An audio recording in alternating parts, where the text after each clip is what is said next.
Hey guys, welcome to another episode of True Crimes and Weird Times. I'm Kim. I'm Ashley. And this week, I'm going to be telling you the story of the Rogers family, a mom and two daughters who went on vacation to Florida and never came back. And I'm going to be telling you about the man, the myth, the legend, Nostradamus. I'm sure we've all heard his prophecies at one point or another, but were they actually true? And now, please enjoy our new theme song, courtesy of Joseph Gregory. Thanks, Joe!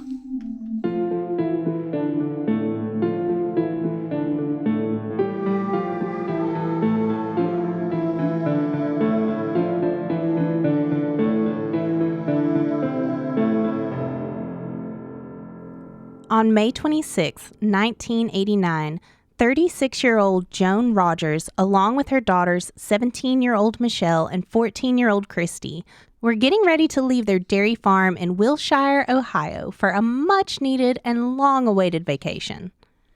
Joan's husband, Hal, was staying home to run the farm while Joan and the girls took their first trip outside of Ohio. Oh, that had to have been exciting. I know. They were headed down to Florida with a full itinerary. They were going to go to Disney World, SeaWorld, the Jacksonville Zoo. They were going to do it all. Wow. Which had to be super exciting for the girls who had never been out of town. Oh, that would have been amazing. Joan was outgoing, she was fun, and Hal was more quiet and reserved. And their girls kind of mimicked their personalities a little bit, as kids tend to do. So Michelle, the oldest, was kind of shy and quiet like her dad.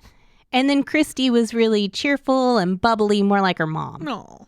Now, Hal would have loved to go on this trip as well. But dairy farms aren't really something you can just leave alone for days at a time. Fair enough. So it was just a girls' trip.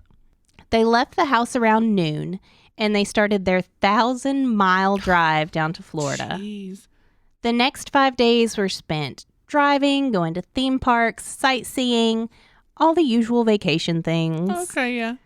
Then on June 1st, they left Orlando and they headed down to Tampa, where they planned to go to Busch Gardens, maybe visit the beach, just kind of the last leg of their vacation. Yeah.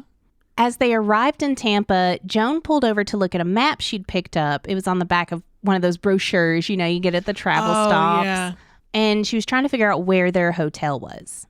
So as she's sitting there, a man approaches her and he asks hey, are you guys lost? Do you need help? I noticed you had an Ohio license plate. Mm-hmm. I'm actually from Ohio. I can help you out. Huh.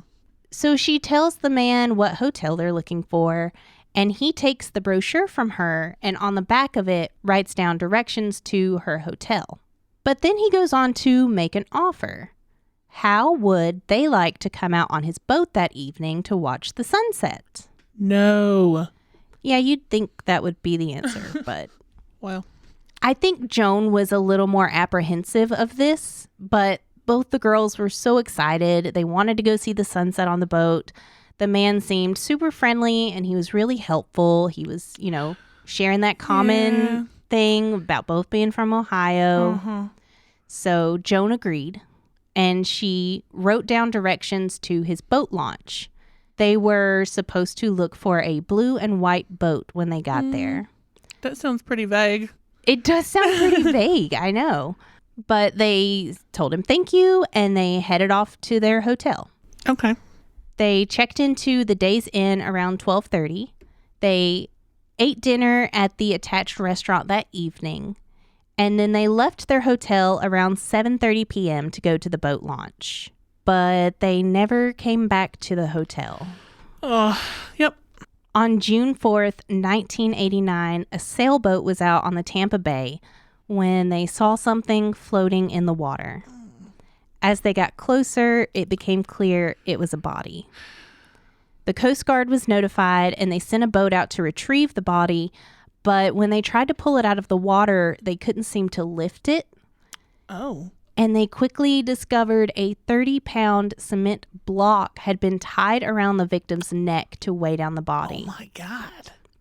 So they cut the rope, and they get the body up on the boat, and they put it in a body bag, and they start to head back to shore. But before they could make it back, they get notified that a second body had been found. Of course. So on their way to the second body, they get a call that a third body had been found. Yeah. And as you've all probably guessed by now, these were the bodies of Joan, Michelle, and Christy Rogers. Yeah. Like the first one, the other two bodies were also weighed down with cement blocks as well, tied around their necks. Each victim had their ankles bound together and their hands were tied behind their back. They had duct tape over their mouths. Oh, God. And they were also nude from the waist down. The medical examiner determined they had been in the water for 3 to 5 days, and that the gases from decomposition is actually what caused the bodies to float enough to pull these concrete blocks up so that the bodies could float. Who knew? Well, medical examiners, I guess. Forensics and medical examiner, sure. But police still need to identify the bodies because police don't know who these women are. Yeah. So on June 8th, a maid at the Days Inn Motel lets her manager know that one of the rooms had been untouched for days. All the stuff was there, but the beds hadn't been slept in, the towels hadn't been used, and it had been like 3 days since they checked in at this point. Wow. And having seen the news reports, because this was a big deal, finding 3 bodies in the bay. So having seen the news reports about the bodies, it didn't take very long for the manager to make that connection and call the police. Now, at this point, Hal had already reported his wife and kids missing back in Ohio because they had actually been due to arrive back home on June 3rd. Oh. Which was the day before the bodies were found. So police call Hal and they get dental records for all 3 of the girls. And then they confirm Hal's worst fear. An autopsy was performed on the bodies, but being in the water had effectively washed them clean. Yeah. There were no fingerprints, no DNA, no hairs, just nothing. Mm-hmm. Sexual assault was assumed because of them being undressed from the waist down, but, they couldn't get any evidence from it because they were in the water. Right. What they do find out from the bodies, though, is horrifying. Oh, God. All 3 victims had water in their lungs, meaning they were thrown into the water with a cement block around their neck while they were still alive. God. 17-year-old Michelle had actually managed to get one of her hands free, but she was unable to loosen the rope around her neck. Now, the investigation started where they always start, with Hal. Yep. And because police found it strange that he waited 3 days to report his family missing. But since he's a regular at several diners and stuff around town back in Ohio, he was quickly ruled out. I mean, he was clearly in Ohio the whole time. And as far as the not reporting them for 3 days, I mean, at one point I read about Joan sending him a postcard to update him on the trip. Oh, okay. So it's not like he's in touch with him. He probably was just saying, okay, maybe they hit traffic. Maybe they needed to stay a couple extra days and, not wanting to think the worst. Right. And that's a common thing to do, but think about it. They also had to drive 1,000 miles. Right, yeah. So. And this was in 89. Yeah. So the next thing they do is start looking for Joan's car. And it doesn't take them very long to find it because it was still parked at the public boat launch about a mile from their hotel. Huh. Inside the car, police find 2 sets of directions. One written by Joan and the other was written by someone else. They quickly deduce that whoever wrote these directions is probably the person who took them out on the boat and subsequently murdered them. Right. Because the directions were to the boat launch. Yeah. Joan wrote the directions to the boat launch, but the other person wrote the directions to the hotel. Right. They also find a set of fingerprints in the car that didn't match any of the Rogers family. Oh. Now, investigators are absolutely flooded with tips on this case. It would literally take them years to follow up on all of these. Really? Yeah. Just like people seeing them out and about? People spotting them, people thinking they know something. There's also one more factor that comes up I'm about to tell you about that causes more tips to come in. So one of the things that seemed especially promising to investigators is the fact that they had figured out 2 weeks before the Rogers were murdered, a 24-year-old woman named Judy Blair had been on vacation with a friend in Madeira Beach, Florida. Mm-hmm. They had ran into a man at a gas station who offered to take them on a sunset cruise. Oh. Judy's friend decided she didn't really want to go. Yeah. But Judy wanted to go see the sunset out on the water, and the man seemed friendly and it seemed safe.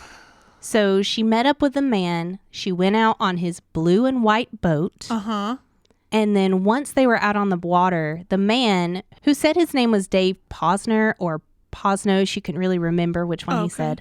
When they were out on the water, he proceeded to rape Judy. Oh, no. He then refused to take her back to shore until she told him, hey, my friend is waiting for me back on the docks. If you don't take me back, she's going to know something's wrong. Huh. So that's when he agrees, okay, I'll take you back to shore. And she said that he even tried to, like, have a normal conversation with her on the way back. Ew. Like, act like nothing was wrong. And then when they finally got back close enough to shore, they could see it, I guess. Yeah. He tells Judy, like, if you want to get back so bad, you can swim the rest of the way. Well, he didn't want to get caught. Right. So she just immediately jumps overboard. Yeah. She jumps off the boat and she swims back to the docks, which unfortunately washes away any evidence that could have been collected. Yeah. After talking with Judy, detectives obviously decide whoever raped Judy is the same man who killed Joan and her daughters. Sounds right to me. And they work with Judy to make a composite sketch of the man. Uh-huh. She also tells the investigators that the man told her he worked in the aluminum siding business, which would be important later. Okay. So they get this sketch out there and they just start getting, again, flooded with tips and leads and things to investigate. And remember how I said it would take years to follow up on them? Uh-huh. It took 3 to be exact. Wow. 3 full years of following up and tracking down every tip and every lead they had. Jeez. And they still had basically nothing. That is until July of 1992. Oh, boy. That's when police start putting billboards up in the area. And this had actually never been done before. Police had never used billboards in an active investigation before. So on the billboards, they put a picture of the handwritten directions with the words, "Who wrote these directions? You may know who killed the Rogers family. $25,000 reward." Wow. Oh, and I bet that guy had to see it every day. Yep. I hope so. It doesn't take long after these billboards go up for a woman to call in saying she recognized the handwriting as that of her former neighbor, Oba Chandler. She actually still had a work order that he had written for her when he was doing some work for her. Oh, no. And can you guess what kind of job Oba had at the time? Was it aluminum siding? He was an aluminum building contractor. The handwriting analysis came back as a match to Oba Chandler after she supplied them with that work order to compare it to. Yeah. Along with the fingerprints on the brochure matching him. Oh. And a full palm print on the hood of the Rogers car. Wow. That's some good investigating. Yeah, I know it took 3 years, but the police really did their job here. And it's super impressive that they didn't just give up after 3 years. Oh, I know. Now, shortly after the sketch had been released, Oba had actually moved away from Tampa. Shocker. And had even told his daughter he couldn't go back to Florida because he was wanted for murdering 3 women. His son-in-law also told police that Oba used to brag about raping and killing women. So on September 24th, 1992, police arrested Oba Chandler for the rape and murder of the 3 Rogers women. The evidence was super solid. Mm-hmm. And on November 4th, 1994, he was sentenced to death. Oh, wow. He was executed via lethal injection on November 15th, 2011, after a whopping 17 years in prison with no visitors. Wow, good. Not even one person came to visit him. Good. Yeah, that's what I said. I don't feel sorry for him. But that's not the end of Oba Chandler. Oh. Because in 2014, police got DNA confirmation that Oba was also responsible for the rape and murder of 20-year-old Ivalis Barrios Begaris and I apologize if I said that name wrong, who was killed November 27th, 1990 in Coral Springs, Florida. Wow. She had been strangled. She had ligature marks on her wrists and ankles and had brown tape stuck in her hair.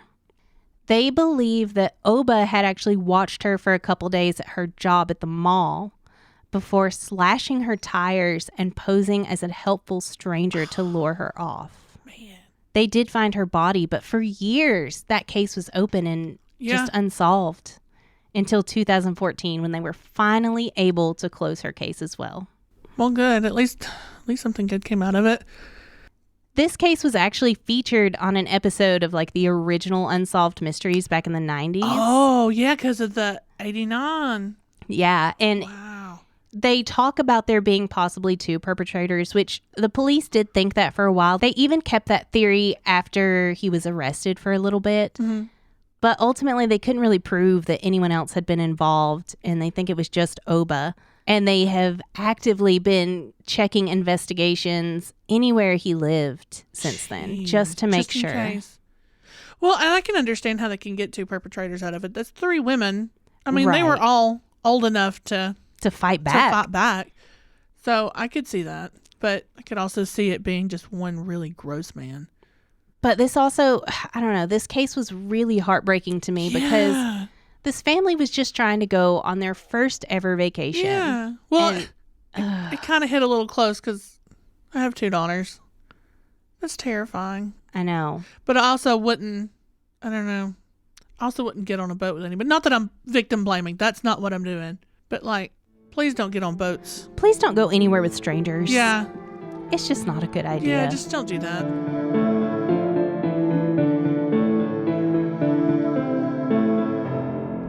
Before we get on with the show, we wanted to give a quick shout out to our newest patron, Shayna McDougall. Yay! She is part of the coven. Thank you, Shayna. Thank you so much, Shayna. And if you're not part of our Patreon, you are missing out, man. Absolutely. If you sign up, you'll have access to things like bonus episodes, mini episodes, blooper reels, behind the scenes content, merchandise like stickers and t-shirts. We even have an option that lets you vote on stories for future episodes. So if you want extra content and want to support your favorite podcast, that's us, by the way, check out patreon.com/truecrimesweirdtimes. Now on with the show.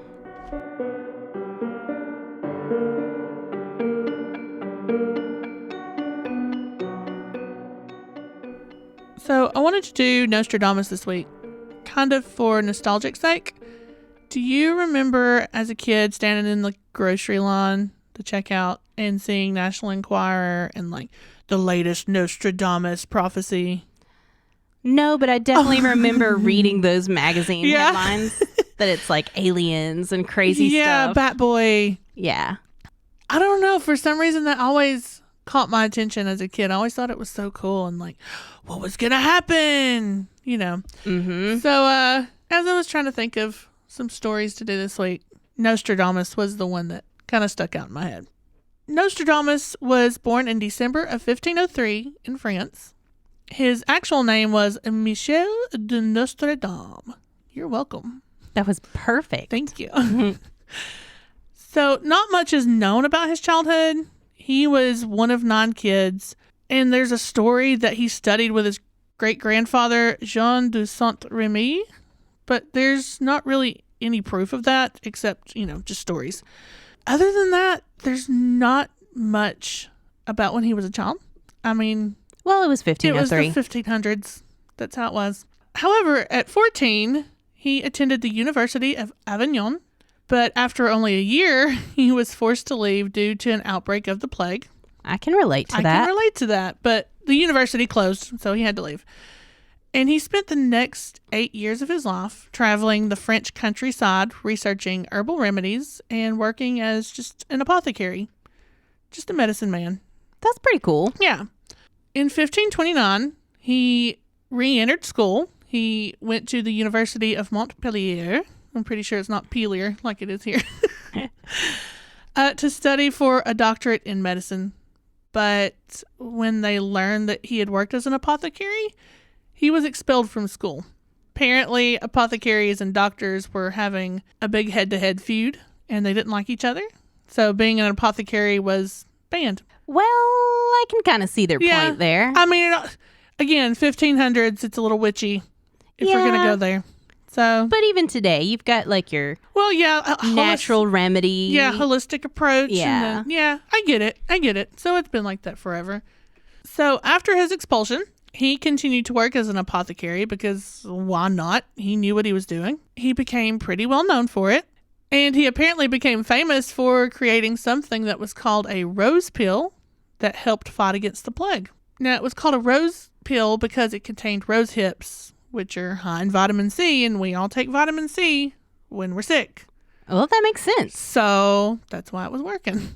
It, of course, was probably doing a lot better than what the other doctors were doing, which was, bloodletting and giving them mercury to cure them. Yeah, I'd say his approach was a little better than. I think I would take the rose pill.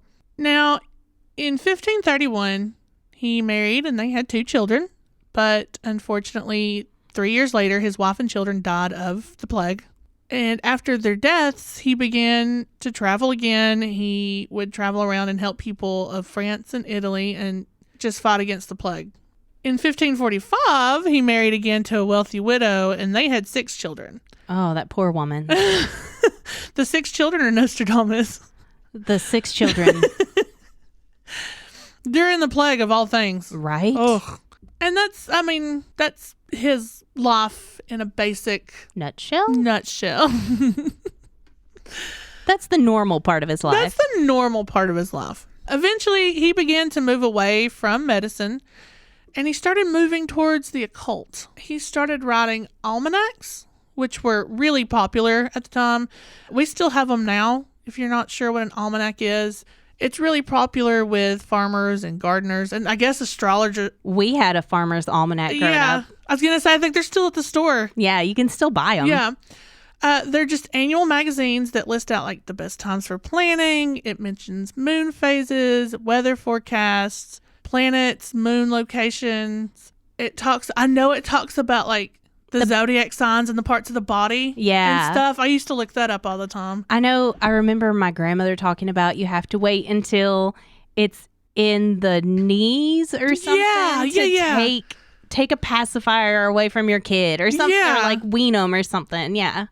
And I mean, I know for sure down here in the South, people swore by 'em. Mm-hmm. So, I mean, I don't know about other locations. I'd love to know. But because of these almanacs, nobility and other members of high society began to ask Nostradamus for personalized horoscopes and psychic advice because he's looking at the future. Yep. But here's the thing.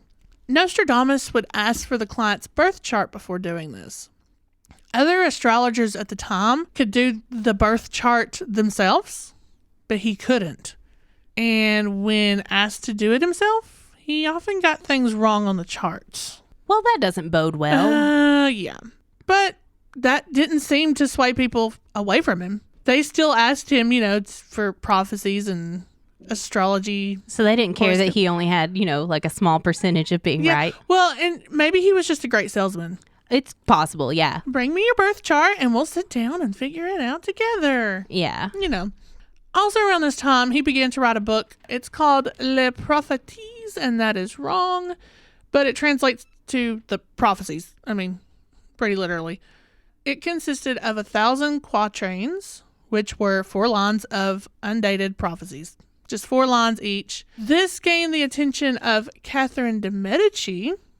Now, I hope that Catherine de Medici kind of rings some bells because, she was pretty well known during the time. Nothing for me. Nothing? Nothing. The Medicis, I think they poison people. You know what? Let's just do an episode on that later. Yeah.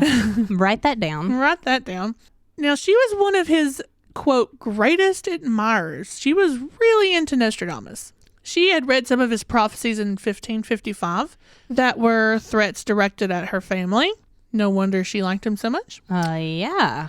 She then asked Nostradamus to visit her and explain those prophecies, as well as make horoscopes for her children. Now, she liked him so much that she eventually named him counselor in 1566 and even made him physician in ordinary to her son, King Charles IX. Wow. Like, she really liked him. Now, it's 1500s. Yep. So he was constantly afraid of being persecuted for heresy because of the horoscopes. And I think he just got lucky, Yeah. to be honest, that he caught the attention of nobility. Mm-hmm. Otherwise, he could have easily gone down the heresy track. Yep. But what he did wasn't technically considered heresy unless he practiced magic alongside it. Okay. So he was just kind of teetering the line. Now, at one time, he was imprisoned in 1561, but it was just because there was a new rule that almanacs had to be approved by the bishop before publishing, and he didn't do it. Aw. Yeah. Nothing fabulous. Now, Nostradamus had gout, which by the end of his life had turned into edema, which is swelling. And Right. now, he knew he didn't have much time left, so he worked with a lawyer to write his will. On July 1st, he told his secretary that he wouldn't be found alive by sunrise. And the next morning, he was found dead in his room, and he was laying between his bed and a bench. Wow. Yeah. And of course, that, just kind It of... just boosted his popularity, probably. He knew. But he probably did really know. Like, I feel like I would know. I was going to say, I feel like he probably, knew. Now, he was buried in Ceylon, but then he was moved due to the French Revolution to Collegiale Saint-Laurent, where his body is still there to this day. So that is where he rests. And that is the life of Nostradamus. The end. Just kidding. So let's talk a little bit about his book, The Prophecies. Yeah, I want to hear some of those. Yeah, this is the good stuff. It spanned over a handful of editions. In 1568, after his death, they combined all of these into a collection that ultimately contained one rhymed and 941 unrhymed quatrains that are grouped into 9 sets of 100 and another book containing the last 42. And it's called Centuries. Wow, that's a lot. It is a lot. So because the way the printers worked in those times, they were set according to verbal dictation. No two editions are the same. Like somebody was reading these books and then they were setting up the print. Right. So there's several different spellings and punctuations and wording. And that's important because that means that all of this is now up for interpretation. Which is in his favor. It is, actually. Also, the quatrains were never dated. So it's really easy to just apply them to anywhere, anytime. Well, that's cheating. Yeah. Well, I mean, isn't that horoscopes, basically? In general.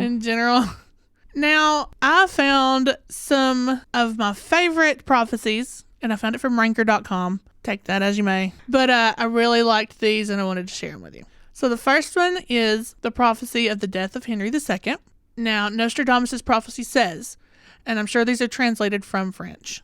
Yeah. Again, another thing that... yeah, that could change things. That could change things. But it says, the young lion will overcome the older one. On the field of combat in a single battle, he will pierce his eyes through a golden cage. 2 wounds made 1, then he dies a cruel death. Now, at the time, Henry II was having a friendly joust with the captain of his guard, Gabriel Montgomery. And on their final run, Montgomery's lance shattered and it splintered into Henry's visor, hitting him in the eye and, stabbing him in the eye, basically. Yep. Henry suffered for 10 days and then finally succumbed to his wounds, because who wouldn't? However, this wasn't attached to Henry's death until decades after he died. This was just like, oh, this must have meant for this. So it was in hindsight anyway. Also, Nostradamus even wrote to Henry after the quatrain had been published and told Henry that he saw a long reign for him. So I think this was just in hindsight. Yeah, I think they were just looking for something to attach that to. Now, one that got my attention is the Great Fire of London. And the prophecy says, the blood of the just will be lacking in London, burnt up in the fire of 66. The ancient lady will topple from her high place. Many of the same sect will be killed. Now, during the Great Fire of London, a small fire from a bakery started, and it turned into a huge fire consuming a large part of the city. And this was in September of 1666. Also, the quote, blood of the just, was interpreted as the fire clearing out the plague-infested rats in the city, because the plague also ended around the same time. But, of course, it's because the fire killed all the plague-infested rats. Yeah. And the Great Lady has been translated to the statue of the Virgin that fell from the steeple of St. Paul's Cathedral during the fire. Kinda. It fits better than Henry II. It does. It fits better than that. You got to give me that one. The next one I kind of really liked was the rise of Hitler. And the prophecy says, from the depths of the west of Europe, a young child will be born of poor people. He who by his tongue will seduce a great troop. His fame will increase towards the realm of the east. Now, Hitler was born to a civil servant and a homemaker in Austria-Hungary. So that checks out. Yeah. He also used his great speaking abilities to gain followers and create anger towards the Jews. Still checking out. Yeah. However, it could be argued that Hitler was technically not German. He was Austrian-Hungarian. And the prophecy could have easily been applied to several German rulers in history. Well, they're very vague. Yeah. All of these are really vague. Yeah. I could write these prophecies. Yeah. I'm bound to get a couple right out of, 900? 942 of them? Yeah, at least a few of them are going to come true. Homework for our listeners.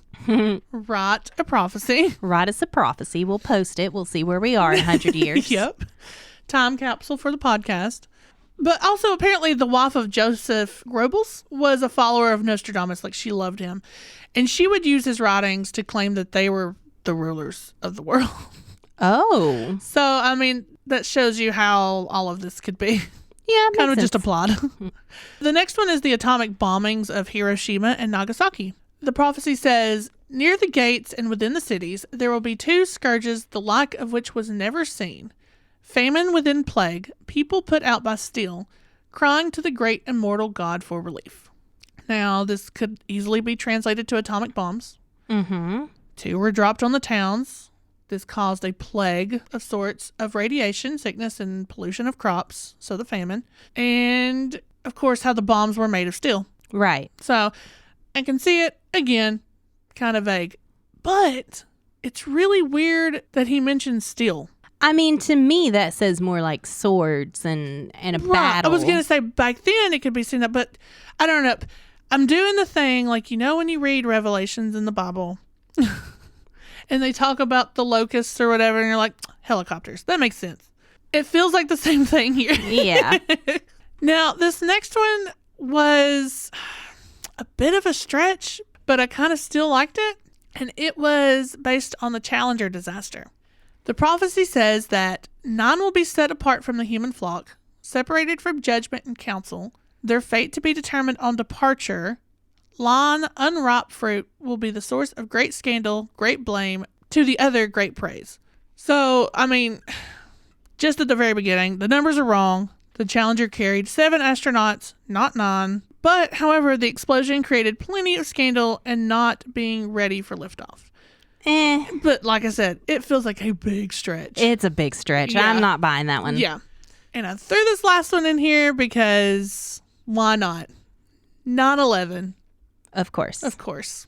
The prophecy says, Garden of the World near the new city, in the pathway of cavernous mountains, seized and plunged into a cauldron shall be, forced to drink water that's sulfur poisoned.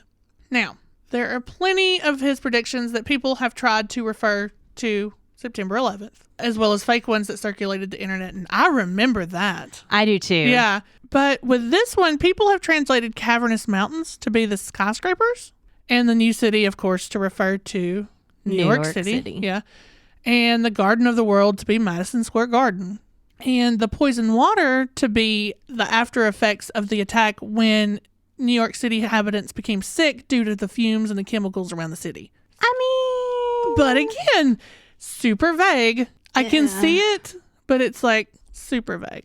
I'm not on board with that one. So I got her answer. What is your thoughts? Is Nostradamus' predictions true or just stretched by, I guess, the media, society to fit history? That one. Yeah, I think so too, but it's fun. It is kind of cool. It gets me.